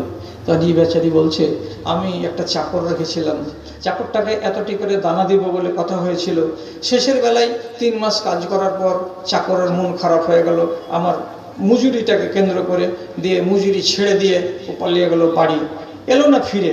আমি চাকরের টাকাটাকে বাড়াতে লাগলাম, বাড়াতে বাড়াতে বাড়াতে বাড়াতে 2-3 হাজার ছাগল ভেড়া বকরি তৈরি হয়ে গেল। 5 বছর পর ছেলেটা এসে বলছে, আমার মজুরিটা দাও মালিক। বলছে, এই যে পালটা চড়ছে ছাগলের, নিয়ে চলে যাও। এই যে ঠাট্টা করিও না, ঠাট্টা নয়, তোমারই টাকা, এই টাকা থেকে এত বড় ছাগলের পাল হয়ে গেছে। ছেলেটা খুশি হয়ে গেল। তো বলছে, পরওয়ারদিগার আমি যদি এই কাজটা করে থাকি তোমাকে রাজি করার উদ্দেশ্যে, তাহলে আমার পাথরটাকে তুমি সরিয়ে দাও। আল্লাহ রাব্বুল আলামিন খুশি হলেন, আর 6 আঙুল সরিয়ে দিলেন, 12 আঙুল হলো। এরা খুব খুশি। আচ্ছা মাশাআল্লাহ, এই দুনিয়া দেখতে পাচ্ছি, এই যে চাপড়ার মুখখানে কালভারটা ব্রিজটা করা আছে না, মাটি পড়েনি আজ পর্যন্ত ব্রিটিশের আমল থেকে, তো এই কালভার্ট কিন্তু দেখতে পাচ্ছি। আচ্ছা তাহলে বেরিয়ে যাব। এই বেরিয়ে যাবো করতে করতে আরেকজনকে বলছে, এই তুই কিছু কহা না, তোর কথাতে যদি আল্লাহকে পছন্দ লেগে যেয়ে থাকে আর 6 আঙুল যদি সরে যায়, 3 6 18 আঙুল সরলে তো বেরিয়ে যাবো আমরা। এই বেচারি জুয়ান ছেলে বলছে, কিছু তো মনে পড়ে না গো, একটা কথা মনে পড়ছে, কিন্তু তোমাকে সামনে কহবো। ওই যে কহবো মানে কি, বিপদে পড়েছো, আল্লাহকে রাজি করার উদ্দেশ্যে যদি করে থাকো বলো ওইটাই কথা। বাঁচবার তাগিদে শরমকে টাকে তুলে রেখে এবার এই নওজোয়ান বলছে, পরওয়ারদিগার কানাতলি ইবনাতু আম্মিন, আমার একটা চাচাতো বোন ছিল, ইন্নী উহিব্বুহা আকসারা মিন হুব্বির রিজালিন নিসা, আমি তাকে ভালোবাসতাম দুনিয়ার পুরুষ লোক নিজের বিবিকে যতটা ভালো না বাসে তার চাইতে কয়েক গুণ বেশি আমি ভালোবাসতাম, কিন্তু আমার চাচাতো বোন আমার দিকে জীবনে চোখ তুলে তাকাতো না। এই কানা প্রেম, এই ভালোবাসে, ও ভালোবাসে না, মনে মনে এই ঝোল খেছে, ও জীবনে চিন্তাও করে না যে আমি তোকে ভালোবাসি। এই ভালোবাসা একতরফা ভালোবাসা, দিন কাটে। হঠাৎ দেশের মাটিতে অভাব দেখা দিল, দুর্ভিক্ষ দেখা দিল, মানুষের বাড়িতে দানা নাই পানি নাই, কোথা থেকে আনবে, কি করে আনবে। এক যুগে আমার ভালো করে মনে আছে, এই বিশনপুরের মানুষেরা যখন বেশি অভাবের তাড়নায় পড়ে যেত, তো ভালুকা বাজারে একটা লাট সাহেব ছিল, তার নাম ছিল কমল সিং। এই জানো, বুড়াবেলা কমল সিংয়ের নাম শুনুনি? কোথায়? ভালুকা বাজারে। ভালুকা বাজারে কমল সিংয়ের বাড়ি থেকে 10 কেজি যদি খেসারি নিবা, তো সিজনে তোমাকে 15 কেজি লাগবে। তো লাগবে, পেটটা তো চালাতেই হবে। মানুষেরা ওখান থেকে দানা পানি নিয়ে গিয়ে বেঁচেছে। তখনকার যুগে ওই ছেলেটাই ছিল ধনী কমল সিংয়ের মতো।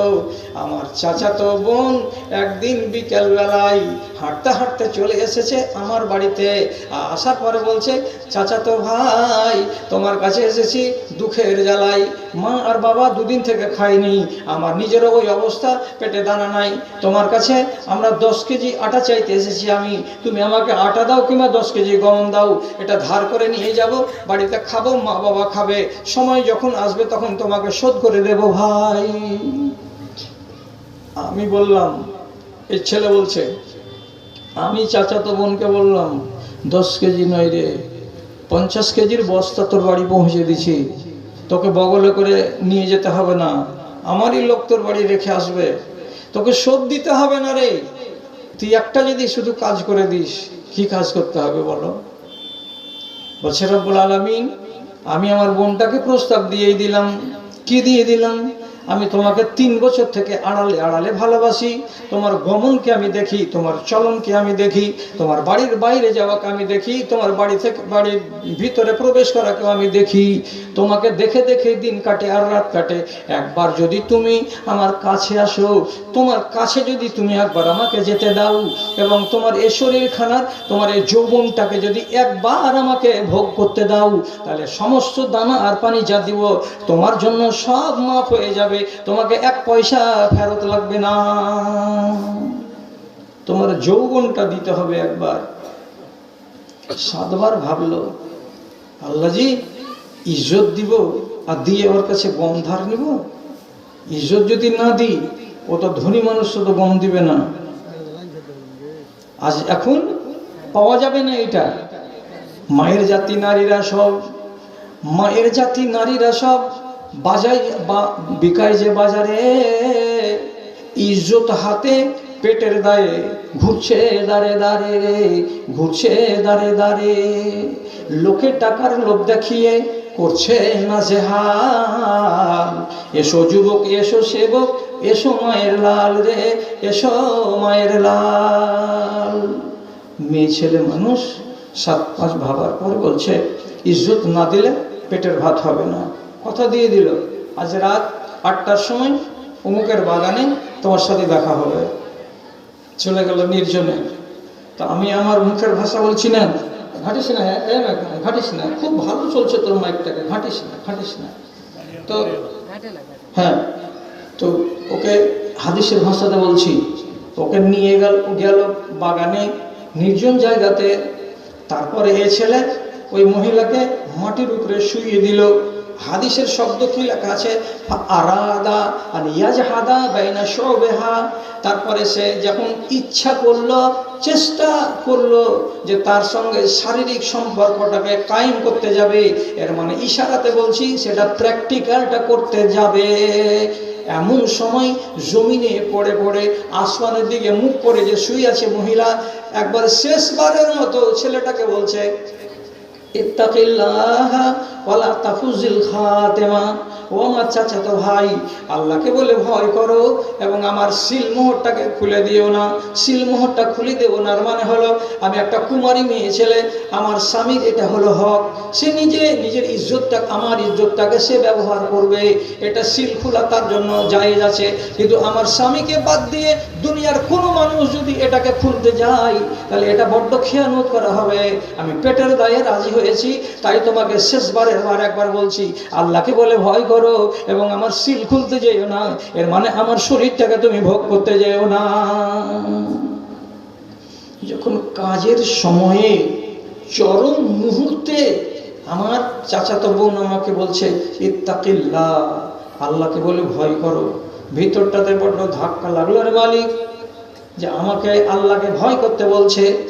সত্যি ভিতরটাতে এমন একটা ধাক্কা লাগলো, কোথা থেকে আমি ছেড়ে দিলাম।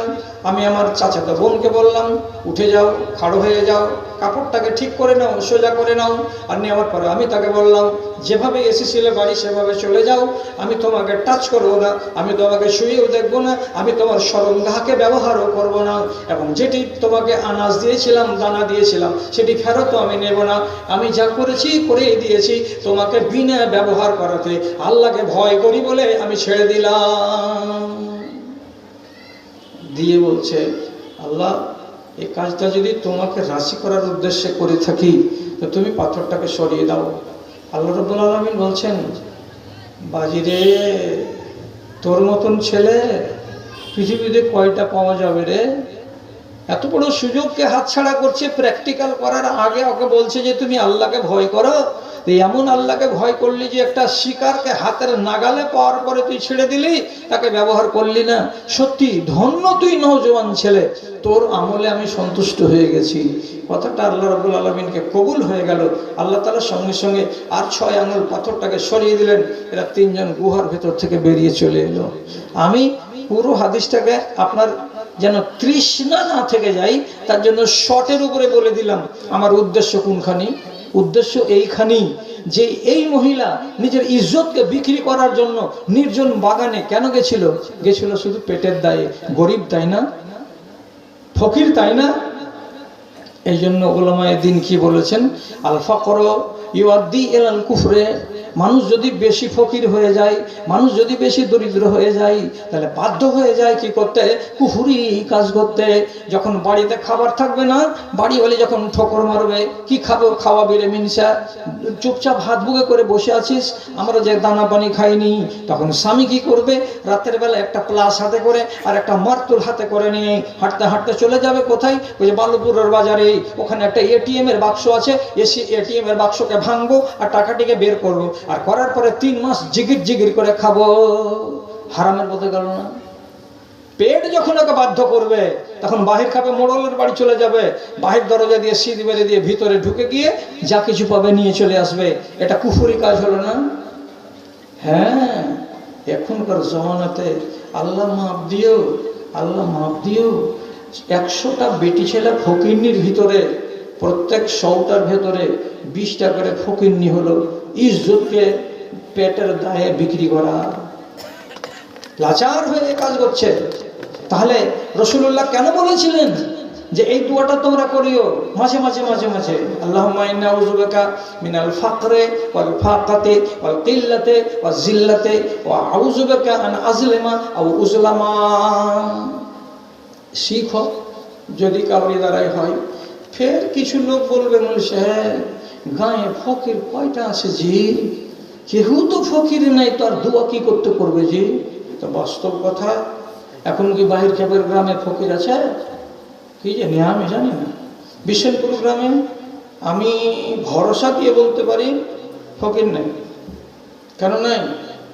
মানুষের হাতে টাকা চলে এসেছে আর কিয়ামত কাছে আসছে। এই জন্য রাসূলুল্লাহ বলেছেন, টোলাতে টোলাতে, পাড়াতে পাড়াতে, যেখানে সেখানে বাজার লাগবে। জি, হাদিসে লেখা আছে ওয়ায়ুকসিরুল আসওয়াক, বাজার বেড়ে যাবে, এমন একটা পরিস্থিতি আসবে। তো বাজার কেমন হয়ে বাড়ে? আপনাদের এলাকার সব জায়গাটি তো আমার চোখে দেখা নেই, তো আপনাদের তো দেখা আছে। দেগুনি স্ট্যান্ডে নামবেন, ওখানে একটা ছোট বাজার, ওখান থেকে হাফ কিলোমিটার জুটবে না, এলাঙ্গি ঘাট পার হবেন, বিশাল বড় গম গম করছে বাজার। এলাঙ্গির ঘাট থেকে ডান দিকে আপনি 300 মিটার যাবেন, ওটাকে বলছে শাকিরের মোড়, ওখানে গম গম গম গম করছে বাজার। এখান থেকে 1 কিলোমিটার জুটবে না, ধানগাড়াতে দেখবেন, তো ওখানে বিশাল গম গম করছে বাজার। ধানগাড়া হাটখোলা থেকে উত্তর দিকে একটু তাকাবেন, রনঘাটের মুখখানে আর হলদিবাড়ির মাথাখানি, ওখানে একটা দেখতে পাবেন বাজার, গম গম করছে বাজার।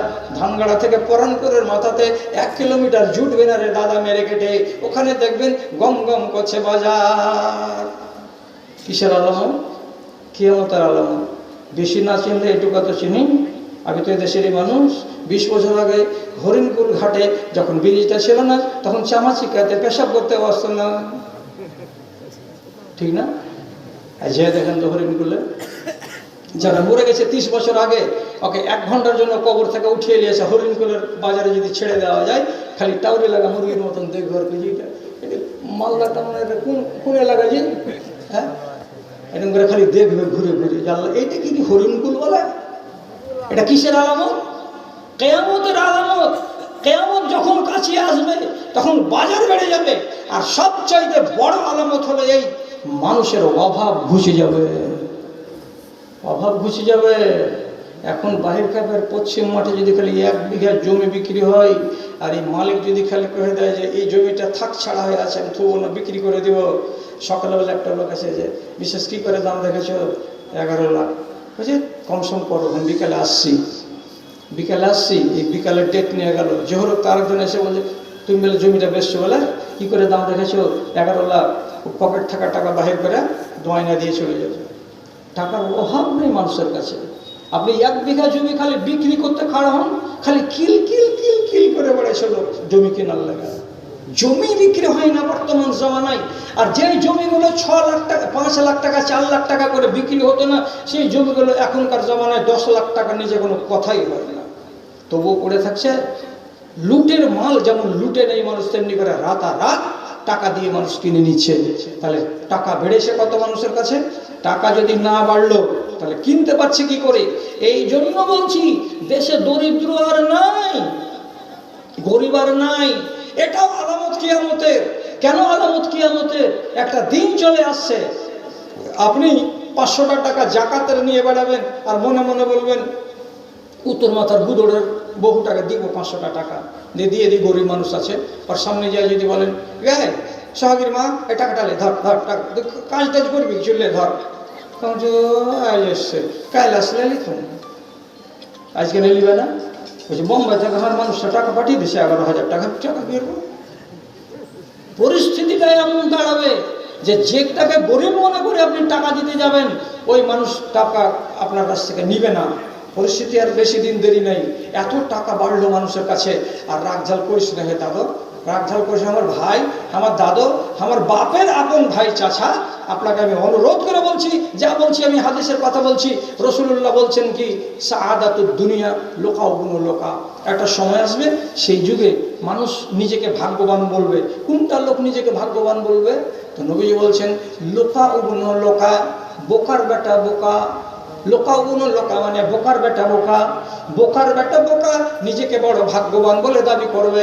এর মানেটা কি বুঝতে পারলাম না।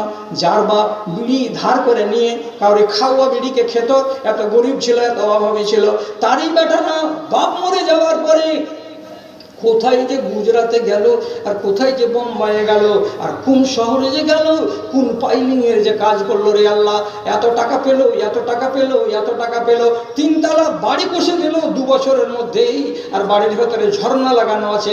পায়খানা করার পরে হাত দিয়ে সাফ করতে হবে না মলকে, পায়খানার ঘরের ভেতরে যে নল আছে, নলই তার পাশাকে সাফ করে দেবে। এমন পানির ঝর্ণা আছে যে আপনি ঝর্ণাতে গোসল করবেন তো মনে হবে আল্লাহর কোন বড় একটা নিয়ামত আছে। যেদিকে তাকাবেন স্টাইলের পাথর, স্টাইলের পাথর। বাড়ির দিকে তাকাবেন, গেটে লাগা আছে পর্দা, জানলাতে লাগা আছে পর্দা, সোফাতে লাগা আছে পর্দা, ছাপের খাটে লাগানো আছে পর্দা, ড্রেসিং টেবিলে লাগানো আছে পর্দা। হাই ফাই সব কিছু দিয়ে, কাঁচের জানালা দিয়ে 3 তলা বাড়ি করেছে। যেই ছেলেটার বাপটা ছিল গরিব নিহাত্তা ন্যাংটা, আর তারই বেটা আজকে ধনী হয়ে গেল, আর ধনী হয়ে যাওয়ার পরে এখন 3 তলা বাড়িতে বাস করে। এই লোকটা নিজে নিজে বলবে বিদ্যা নাই তো কি, টাকা আমার কাছে আছে, শিক্ষা নাই তো কি, টাকা আমার কাছে আছে, ধর্ম নাই তো কি, টাকা আমার কাছে আছে, আমার মতো ভাগ্যবান লোক দুনিয়াতে আর কেউ নাই। কি বললেন রাসূল? বেকুফের বেটা বেকুফ নিজেকে বলবে আমি হলাম দুনিয়ার সবচাইতে সৌভাগ্যবান। এগুলো দেখেন গায়ে গায়ে গায়ে গায়ে প্রত্যেকটা এলাকাতে আল্লাহ তাআলা এরকম মানুষ পয়দা করে দিয়েছেন যে রাতারাত এরা কোটিপতি। কিসের লক্ষণ? কিয়ামত চলে আসছে, দৌড়াতে দৌড়াতে আসছে। আপনারা বলবেন তুমি কি করে জানলে যে কিয়ামত কাছে আসছে? আমার দিকে তাকান, হাতটা কেমন করে আছে আমি দেখতে পাচ্ছেন তো? এই যে করলাম, কি করে আছি? একটা আঙুল বড় আর একটা আঙুল একটুখানি ছোট। রাসূলুল্লাহ মরবার আগে বলছেন আনা ওয়াল কিয়ামত কাহাতাইনে, আমি এবং কিয়ামত এইরকম আছে রে বাবা। কেমন? এখানে আছে কিয়ামত, আর আমার সময়টা গত হতে হতে হতে হতে এই জায়গাতে থেমেছে, আমি এবং কিয়ামত এতটাই ছাড়াছাড়ি আছি। তাহলে রাসূলুল্লাহ যখন বলে গেছেন এই কথাটা, সে কথাটা বলার পরে 1450 বছর গত হয়ে গেল, আর 1450 বছর গত হওয়ার পরেও কিয়ামত এখনো আসেনি। এর মানেটা কি? আসেনি তো কিয়ামত কাছিয়ে গেছে। এইটুকু জায়গা গ্যাপটুকুকে পূরণ হতে আর হয়তো 1000 বছর লাগবে, কিংবা আর 1500 বছর লাগবে, তারপরেই দুনিয়াতে কিয়ামত হবে। এ তো ভুল কথা নয়, সব ঠিক হয়ে যাচ্ছে। আসে চলে আর একটা দোয়া শিখাবো, আর শেখার পরে ইমদাদুলকে বলবো তুমি চলে এসো। আমার বাবজিরা কিছু কিছু বাহির কথা শুনতে চাইছে, আর ওগুলো শোনাবার মতন আমার কাছে তৌফিক নাই। তো যাক, কি